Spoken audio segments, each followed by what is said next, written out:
بسم اللہ الرحمن الرحیم۔ انسان کی زندگی میں کچھ پل ایسے آتے ہیں جب دل دنیا کے شور سے تھک جاتا ہے، آنکھیں نیند میں ہونے کے باوجود جاگنا چاہتی ہے اور روح کسی ایسے دروازے کی تلاش میں ہوتی ہے جو صرف اللہ کی طرف کھلتا ہو۔ انہی پلوں میں رات کی تنہائی، خاموشی اور سناٹا انسان کو اپنے رب کے قریب لے جانے لگتا ہے۔ یہی وہ وقت ہوتا ہے جب بندہ اپنے آپ کو پہچاننے لگتا ہے، اپنی کمزوریوں کو دیکھتا ہے اور اللہ کی بڑائی اس کے دل پر اترنے لگتی ہے۔ اس لیے ہمیشہ یاد رکھیں کہ اللہ کے قریب آنے کا سب سے آسان اور پاک راستہ یہی تہجد ہے۔ اسے اپنی عادت بنائیں اور کبھی چھوڑیں نہیں۔ السلام علیکم ورحمۃ اللہ وبرکاتہ۔ محترم دوستو، آج ہم بات کریں گے ایک ایسی عبادت کے بارے میں جسے نبی کریم صلی اللہ علیہ وآلہ وسلم کی سنت نے خاص مقام دیا، جسے قرآن نے نیک لوگوں کی پہچان بتایا اور جس کے اثر انسان کے دل، سوچ اور روح پر بہت گہرے ہوتے ہیں۔ آج کا ٹاپک ہے تہجد کی نماز، اور خاص طور پر یہ سوال کہ جب کوئی بندہ لگاتار 40 دن تہجد پڑھتا ہے تو اس پر کیا اثر سامنے آتا ہے۔ کیا واقعی کچھ لوگ جنات دیکھنے کا دعویٰ کرتے ہیں؟ اور سب سے اہم بات یہ ہے تہجد پڑھتے وقت کن خیالوں سے بچنا ضروری ہے۔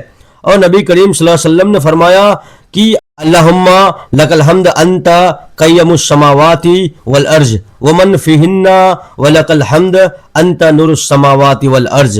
تہجد کوئی عام نفل نماز نہیں، یہ وہ عبادت ہے جو نیند کی قربانی مانگتی ہے، جو انسان کی ایمانداری کو آزماتی ہے اور جس میں دکھاوا نہیں بلکہ صرف اللہ اور بندے کے بیچ رشتہ باقی رہ جاتا ہے۔ رات کے اس حصے میں جب زیادہ تر آنکھیں بند ہوتی ہے، اس وقت جو بندہ وضو کرتا ہے، جائے نماز بچھاتا ہے اور خاموشی سے اپنے رب کے سامنے کھڑا ہو جاتا ہے، وہ اصل میں یہ اعلان کر رہا ہوتا ہے کہ اے اللہ، تو ہی میرا مقصد ہے، تو ہی میرا سہارا ہے۔ قرآن مجید میں اللہ تبارک و تعالی فرماتے ہیں کہ رات کے کچھ حصے میں جاگنے والے، اپنے رب سے ڈر اور امید کے ساتھ دعا کرنے والے، یہی لوگ اصل کامیاب ہے۔ تہجد کا اصل اثر کسی عجوبے کو دیکھ لینا نہیں بلکہ دل کے اندر بدلاؤ کا آ جانا ہے۔ یہ وہ عبادت ہے جو انسان کے گھمنڈ کو توڑتی ہے اور بندے کو سادگی سکھاتی ہے۔ اس لیے ہر مسلمان کو کوشش کرنی چاہیے کہ کم سے کم ہفتے میں 2-3 راتیں تہجد کے لیے اٹھیں اور دھیرے دھیرے اسے روزانہ کی عادت بنا لیں۔ مگر افسوس کہ آج بہت سے لوگ تہجد کو بھی دنیائی باتوں کے ساتھ جوڑ دیتے ہیں۔ کوئی کہتا ہے کہ فلاں نے 40 دن تہجد پڑھی تو اس نے جنات دیکھ لیے، کوئی کہتا ہے کہ عجیب آوازیں سنائی دینے لگتی ہے، اور کوئی اسے کسی خاص روحانی طاقت کا ذریعہ سمجھنے لگتا ہے۔ یہیں سے اصل امتحان شروع ہوتا ہے، کیونکہ اسلام میں عبادت کا مقصد کرشمہ یا عجوبے نہیں بلکہ اللہ کی رضا ہے۔ نبی کریم صلی اللہ علیہ وسلم جنہوں نے سب سے زیادہ تہجد پڑھی، سب سے زیادہ راتوں کو اللہ کے سامنے روئے، انہوں نے کبھی امت کو یہ نہیں سکھایا کہ تہجد پڑھو تاکہ کچھ چھپی ہوئی مخلوق نظر آئے، بلکہ آپ صلی اللہ علیہ وسلم نے فرمایا کہ رات کی نماز دل کا نور ہے، چہرے کی روشنی ہے اور دعا کی قبولیت کا ذریعہ ہے۔ 40 دن کا خیال بھی اس لیے آتا ہے کہ لگاتار عبادت انسان کی عادت، سوچ اور دل کی حالت بدل دیتی ہے۔ جب کوئی بندہ 40 دن تک تہجد کا پابندی سے انتظام کرتا ہے تو اس کے اندر نرمی پیدا ہونے لگتی ہے، گناہوں سے نفرت بڑھنے لگتی ہے، دنیا کی محبت دل سے دھیرے دھیرے کم ہونے لگتی ہے اور اللہ پر بھروسہ مضبوط ہونے لگتا ہے۔ اس لیے اسے صرف اللہ کی خوشی کے لیے کریں اور کسی نتیجے کی امید نہ رکھیں۔ مگر اگر کوئی شخص تہجد اس نیت سے پڑھے کہ مجھے کچھ دکھائی دے، مجھے کوئی خاص تجربہ ہو یا میں لوگوں کو کچھ سنا سکوں، تو یہی نیت اس کے لیے نقصان دہ بن سکتی ہے۔ تہجد کے وقت شیطان بھی انسان کو برے خیالوں میں ڈالنے کی کوشش کرتا ہے، کبھی ڈر کے ذریعے، کبھی عجیب خیالوں کے ذریعے اور کبھی یہ احساس دلا کر کہ تم کوئی خاص انسان بن رہے ہو۔ اس لیے تہجد پڑھتے وقت سب سے پہلا خیال یہی رکھنا ضروری ہے کہ عبادت صرف اللہ کے لیے ہے، نہ کسی تجربے کے لیے، نہ کسی دعوے کے لیے اور نہ کسی برپن کے احساس کے لیے۔ یہ بات بہت نازک بھی ہے اور بہت اہم بھی، کیونکہ یہاں ذرا سی غلط فہمی انسان کو سیدھے راستے سے ہٹا سکتی ہے۔ اس لیے ضروری ہے کہ ہم تہجد کی حقیقت، اس کے اصل اثر اور ان غلط خیالوں کو سمجھیں۔ جب بندہ تہجد کی راہ پر چل پڑتا ہے تو سب سے پہلی چیز جو اس کے سامنے آتی ہے وہ اس کا اپنا دل ہوتا ہے۔ دن کے وقت ہم ہزاروں کاموں میں اپنے آپ سے بھاگتے رہتے ہیں، مگر رات کی تنہائی میں نہ کوئی شور ہوتا ہے، نہ کوئی سہارا، نہ کوئی دکھاوا، بس بندہ ہوتا ہے اور اس کا رب۔ اسی پل انسان کے اندر چھپے ہوئے ڈر، امید، گناہوں کی یادیں اور دل کی حالت ایک ایک کر کے سامنے آنے لگتی ہے۔ تہجد اصل میں اندرونی سفر کی شروعات ہے۔ بہت سے لوگ سوال کرتے ہیں کہ جب کوئی شخص لگاتار 40 دن تہجد پڑھتا ہے تو کیا واقعی اسے جنات نظر آنے لگتے ہیں؟ اس سوال کے پیچھے زیادہ تر یا تو جانکاری کی کمی ہوتی ہے یا پھر سنی سنائی باتیں۔ اسلام ہمیں یہ سکھاتا ہے کہ جنات کا ہونا سچ ہے، قرآن میں ان کا ذکر موجود ہے، مگر عام انسان کا انہیں دیکھ لینا کوئی عام یا ضروری چیز نہیں۔ نبی کریم صلی اللہ علیہ وسلم اور صحابہ اکرام رضی اللہ عنہ کی زندگیوں میں تہجد کا طریقہ بہت اونچے درجے پر تھا، مگر کہیں یہ نہیں ملتا کہ وہ جنات دیکھنے کو عبادت کی نشانی سمجھتے ہو۔ حقیقت یہ ہے کہ تہجد کے دوران جو حالت انسان پر چھا جاتی ہے، کبھی کبھی وہ اس قدر گہری اور الگ ہوتی ہے کہ کمزور دماغ والا شخص انہیں غلط مطلب دے دیتا ہے۔ رات کے وقت نیند اور جاگنے کے بیچ ایک حالت ہوتی ہے جسے جانکاروں نے بتایا ہے کہ اس میں وہم اور خیال زیادہ تیز ہو جاتا ہے۔ اگر اس وقت انسان کے دل میں پہلے سے جنات، سائے یا انوکھے چیزوں کا ڈر یا شوق موجود ہو تو وہ انہی خیالوں کو حقیقت سمجھ بیٹھتا ہے۔ یہی وجہ ہے کہ بزرگ ہمیشہ زور دیتے رہیں کہ عبادت کے دوران کسی بھی الگ کیفیت کو نہ تو خاص اہمیت دی جائے اور نہ ہی اس کا ذکر کیا جائے، کیونکہ اصل پیمانہ خواب یا نظر آنے والی چیزیں نہیں، بلکہ یہ ہے کہ بندے کے برتاؤ میں کیا بدلاؤ آیا، اس کے لین دین کے معاملے کیسے ہوئے، اس کی زبان، نظر اور دل پر کیا اثر پڑا۔ 40 دن کے تہجد کا سب سے بڑا اثر یہ ہوتا ہے کہ دل میں اللہ کا ڈر پیدا ہوتا ہے، وہ ڈر جو انسان کو اکیلے میں بھی گناہ سے روک دے، آنکھوں میں نرمی آتی ہے، دل میں دوسروں کے لیے رحم پیدا ہوتا ہے اور دعا مانگتے وقت آنسو خود بخود بہنے لگتے ہیں۔ یہ آنسو کسی نظارے کو دیکھ لینے کی وجہ سے نہیں بلکہ اپنے رب کی بڑائی اور اپنی کمیوں کے احساس سے نکلتے ہیں۔ لیکن اگر بندہ اس موڑ پر پہنچ کر اپنے آپ کو خاص سمجھنے لگے، یہ سوچنے لگے کہ شاید میں دوسروں سے بہتر ہو گیا ہوں یا مجھے کوئی خاص درجہ مل گیا ہے، تو یہ خیال اس کے لیے سب سے بڑا نقصان بن جاتا ہے، کیونکہ عبادت کی اصل خوبصورتی سادگی اور عاجزی میں ہے، اور تہجد عاجزی پیدا کرنے آئی ہے، گھمنڈ کو نہیں۔ اس لیے ہمیشہ خود کو چھوٹا سمجھیں اور اللہ کی رحمت پر بھروسہ رکھیں۔ اسی طرح ایک اور اہم بات یہ ہے کہ تہجد کے وقت ڈراؤنے خیال یا برے وچار آنا بھی کوئی عجیب بات نہیں۔ شیطان اس وقت زیادہ ایکٹیو ہو جاتا ہے کیونکہ اسے معلوم ہوتا ہے کہ بندہ ایک بڑی عبادت میں لگا ہے۔ وہ کبھی سائے دکھانے کی کوشش کرتا ہے، کبھی دل میں ڈر ڈالتا ہے اور کبھی یہ احساس پیدا کرتا ہے کہ یہاں کوئی موجود ہے۔ اس موقع پر بندے کو چاہیے کہ وہ گھبراہٹ کے بجائے اللہ کا ذکر کریں، آیت الکرسی پڑھیں اور اپنا پورا دھیان نماز اور دعا پر رکھیں۔ اسلام ہمیں یہ سکھاتا ہے کہ روحانیت کا راستہ سنسنی یا ڈر راستہ نہیں بلکہ سکون اور چین کا راستہ ہے۔ اگر کسی عبادت کے نتیجے میں دل بے چین ہو جائے، ڈر حد سے بڑھ جائے یا دماغ کو بیلنس بگڑنے لگے تو یہ اس بات کی نشانی ہے کہیں نہ کہیں نیت یا سمجھ میں کمی ہے۔ اس لیے تہجد پڑھنے والوں کو یہ بات ہمیشہ یاد رکھنی چاہیے کہ وہ کسی مخلوق کے نہیں بلکہ خالق پیدا کرنے والے کے دربار میں حاضر ہو رہے ہیں۔ ان کی نظر اللہ کی خوشی پر ہونی چاہیے، نہ کہ کسی چھپی ہوئی دنیا کو دیکھنے پر۔ یہاں سے ایک اور بہت اہم بات سامنے آتی ہے اور وہ ہے تہجد کے وقت کن خیالوں کو دل میں آنے سے روکنا ضروری ہے اور کن باتوں کو نظر انداز کرنا چاہیے تاکہ یہ عبادت واقعی نور بن جائے، آزمائش یعنی امتحان نہیں۔ تہجد کی نماز میں سب سے نازک اور فیصلہ لینے والا موڑ وہ ہوتا ہے جب بندہ اوپر سے تو اللہ کے سامنے کھڑا ہوتا ہے مگر اصل میں اس کا دل اپنے خیالوں کی بھیڑ میں گرا ہوتا ہے۔ یہی خیال عبادت کو یا تو نور بنا دیتے ہیں یا بوجھ۔ اس لیے تہجد پڑھتے وقت جن باتوں کا خیال رکھنا ضروری ہے ان کو سمجھنا بہت اہم ہے، کیونکہ یہاں معمولی سی چوک بھی روحانی نقصان کی وجہ بن سکتی ہے۔ سب سے پہلا خیال جس سے بچنا ضروری ہے وہ یہ ہے کہ اس عبادت کو کسی خاص وقت، گنتی یا کسی پکے نتیجے کے ساتھ جوڑ دیا جائے۔ جب بندہ یہ سوچنے لگتا ہے کہ میں